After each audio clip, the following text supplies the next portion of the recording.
Welcome to Module 8 in the BCH training series related to the Emergency Management Plan. Today's module will cover BCH emergency response procedures. Any questions related to this training or the information provided should be directed to the safety team or members of the executive team at BCH. The Emergency Management Plan and training modules were last updated by Kaizen Synergy Law Firm in conjunction with BCH in November 2022. This module addresses BCH emergency procedures for specific incident types, communication during and after an emergency, and emergency assembly areas related to individual BCH sites. Emergency assembly areas have been designed for each site and can be seen on the evacuation plans displayed at each emergency exit. Emergency assembly areas are identified by a green sign with white print. At Point Lonsdale site, there is an emergency assembly area outside the medical centre ambulance entry on the grassed area adjacent to Nelson Road. There is a second emergency assembly area in the car park outside the Currabin building and close to the Eric Tolliday units, also adjacent to Nelson Road. In Ocean Grove, the emergency assembly area is in the park at the corner of President's Avenue and the Avenue, diagonally opposite the library.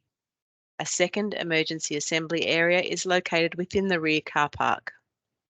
At the Drysdale Youth site in Peninsula Drive, the emergency assembly area is beside the walkway leading into Bellarine Secondary College, adjacent to the BCH building. At Drysdale site in Palmerston Street, the emergency assembly area is on the front nature strip between BCH and the adjacent childcare centre. Finally, at the Port Arlington site, the assembly area is on the footpath adjacent to the driveway on Fenwick Street.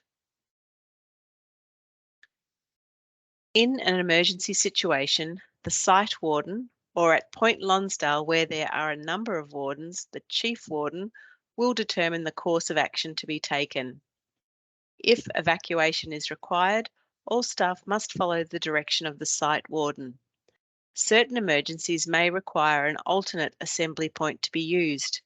For example, in a gas leak, the assembly point should be upwind of the building, or in the event of a bomb threat, evacuation should be at least 150 metres from the building. In certain emergency scenarios, the safest action may be to shelter in place.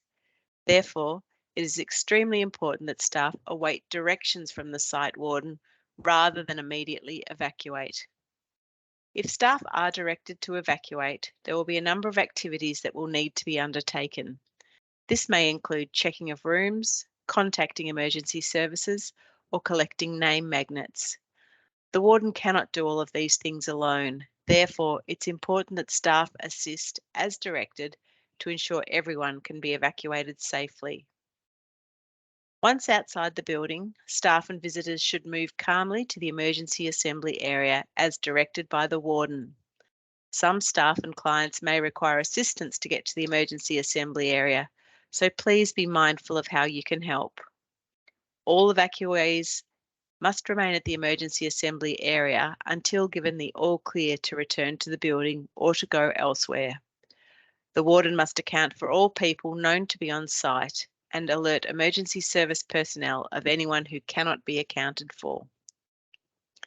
For this reason, it is essential that all staff have a name magnet and move this to the in column when on any part of the site, and then to the out column when leaving the site. If staff don't do this, emergency service personnel may be put into danger by having to search for someone who, according to the in-out board, is on site. The site warden is the only person who can give you the all clear. This follows consultation and direction from the emergency service personnel. Please do not leave or allow others to leave until this all clear is given. If visitors or clients need to leave to go home and can safely do this without re-entering the building or the site of the emergency, the warden can allow them to leave once their name and contact details have been recorded. The Emergency Management Plan outlines the action to be taken in the event of various emergency scenarios. This includes fire, personal threat or attack by armed and dangerous person, medical emergency, gas leak, dangerous good incidents, flood or storm, earthquake, structural damage or collapse, bomb threat, catastrophic fire danger declarations, and heat health alerts. The plan also outlines the steps to be taken in an evacuation. This includes actions for both staff and wardens. Please ensure you read through these specific procedures at the conclusion of the training. There are a couple of specific points to note. In the event of fire, the Currumbin building at Point Lonsdale is the only BCH facility fitted with a fire panel, sprinklers, fire door, and an alarm system. This is because the Currumbin building was originally used as a residential aged care facility. If there is a fire, these systems will activate. However, please be aware that the fire brigade still has to be notified. The system does not automatically contact the CFA. In all other buildings, staff must alert the warden to the presence of a fire. The warden will then raise the alarm and has a number of ways of doing this. Our buildings are fitted with fire extinguishers, fire blankets, and fire hose reels. Staff can utilise these resources to extinguish a fire if safe to do so. In the event of a personal attack or attack by an armed and dangerous person, it is important not to do or say anything that may encourage irrational behaviour. People should stay out of sight and remain in their work areas if safe to do so. Police should be notified as soon as possible and their instructions followed. As soon as possible after the emergency, the description of offender form should be completed and shared with the police. This form can be found in the appendix of the Emergency Management Plan. In a dangerous goods incident, all potential ignition sources should be removed where possible. In an earthquake, shelter under solid items such as a desk. Do not attempt to walk through doorways or areas that may be structurally impacted. Once an earthquake or storm has passed, buildings will need to be checked for fire, gas leaks, and structural damage. In a bomb threat, if contacted by phone, you should keep the caller talking for as long as possible, eliciting as many details about the bomb as you can. For example, where is the bomb? What does it look like? Etc. Police should be contacted as soon as possible. If evacuating because of a bomb threat, staff and visitors need to move at least 150 metres from the building. It is important that all mobile phones and pagers are switched off and not utilised. During the summer period, the CFA issues fire danger ratings for the state. All BCH sites are in the Central Fire District. Fire danger ratings tell you how dangerous a fire could be if one started under the current conditions. Please note that BCH has an extreme heat and fire danger rating policy and procedure. Please refer to that policy for the actions to be undertaken and the service impacts related to the 4 levels of fire danger ratings. Fire danger ratings are issued up to 4 days in advance. Daily ratings can be found on the CFA website. Please note, the fire danger ratings were changed in 2022 and now consist of just 4 levels of rating as shown here in the fan. This change has brought all Australian states and territories in line, ensuring that as you travel through Australia, the rating and warning system is consistent.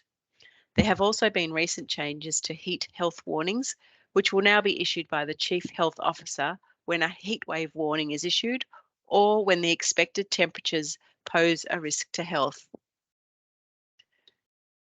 In line with the requirements of the Bushfire at Risk Register, there is a deed of delegation associated with each emergency incident type.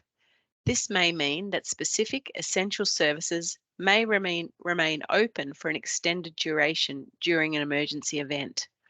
The table shown should be reviewed by executive directors and program managers to ensure compliance with this register. The table provides a description of the risk, preventative strategies, and contingency plans for specific emergency types. The BCH Emergency Management Plan contains contact numbers for key agencies. This includes the SES, CFA, Victorian Bushfire Line, Nurse on Call, etc. Larger scale emergencies affecting areas outside of BCH boundaries will be managed by specific control agencies such as Vic Police, CFA and the SES.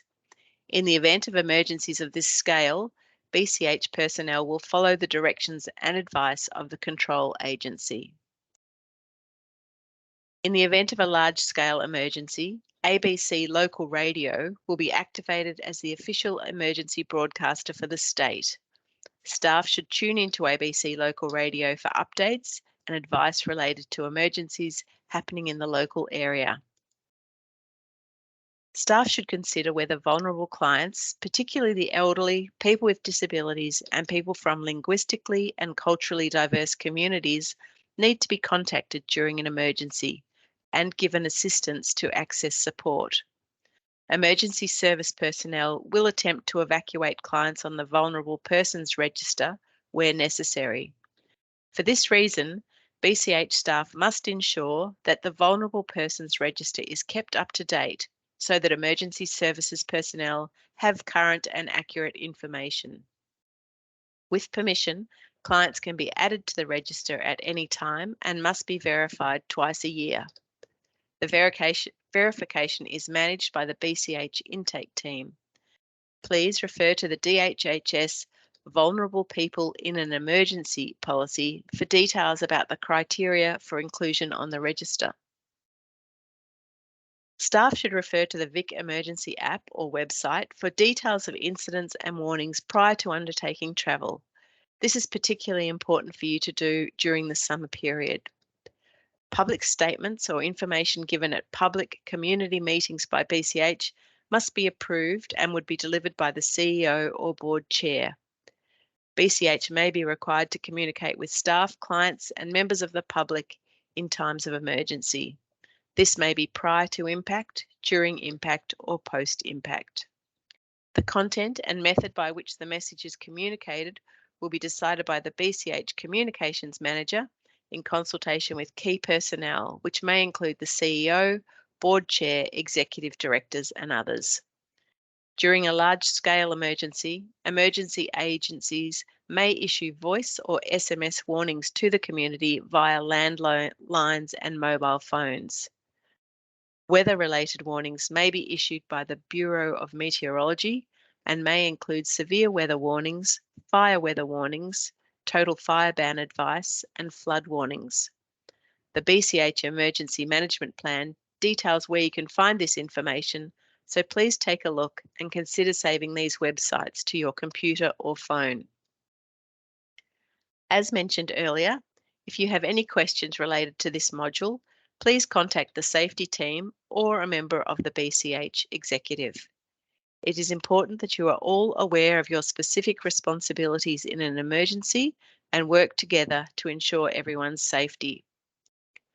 Thank you for attending today's training. The BCH Emergency Management Plan can be found in Gemba as a link under this training module.